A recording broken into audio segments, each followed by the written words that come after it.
BNP chairperson ও সাবেক প্রধানমন্ত্রী বেগম খালেদা জিয়ার সমাধিতে আসেন তার পরিবারের সদস্যরা। বোন, ছোট ছেলের স্ত্রী ও নাতনি জাইমা রহমান, জাহিয়া রহমান সহ স্বজনরা কিছুক্ষণ কবরের পাশে নীরবে দাঁড়িয়ে থাকেন। কবর জিয়ারত করে কোরআন তেলাওয়াত করেন তারা। দোয়া ও মোনাজাতে রুহের মাগফিরাত কামনা করেন। প্রায় ২০ মিনিট সেখানে অবস্থান করেন তারা।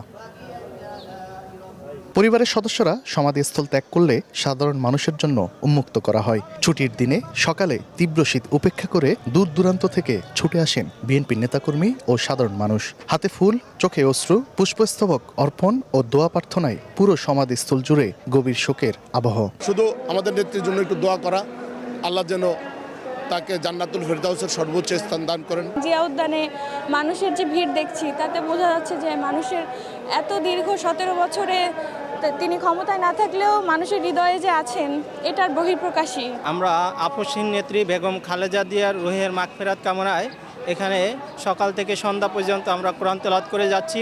এভাবে আমরা ৪১ দিন পর্যন্ত এখানে পবিত্র কোরআন তেলাওয়াত করে যাব।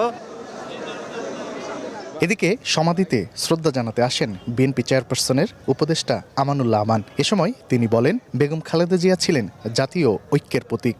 পরিকল্পিতভাবে বেগম জিয়াকে স্লো পয়জনিং এর মাধ্যমে মৃত্যুর দিকে ঠেলে দেওয়া হয়েছিল বলেও অভিযোগ করেন। তিনবারের প্রধানমন্ত্রী দেশটি বেগম খালেদা জিয়া ন্যূনতম চিকিৎসার ব্যবস্থাটুকু পেলেন না, কারণ তাকে স্লো পয়জনের মাধ্যমে হত্যার উদ্দেশ্য ছিল।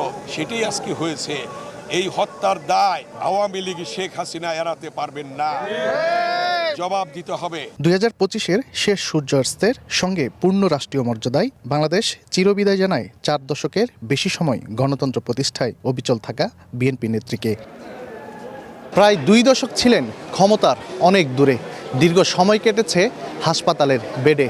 তবুও মানুষের হৃদয়ে ছিলেন, আছেন, থাকবেন বিএনপি নেত্রী বেগম খালেদা জিয়া। দাফনের ২ দিন পরও এই সমাধিস্থলে ভিড় তারই জানান দিচ্ছে। জিয়া উদ্যান থেকে তানভীর হাসান মেঘ, সময় সংবাদ, ঢাকা।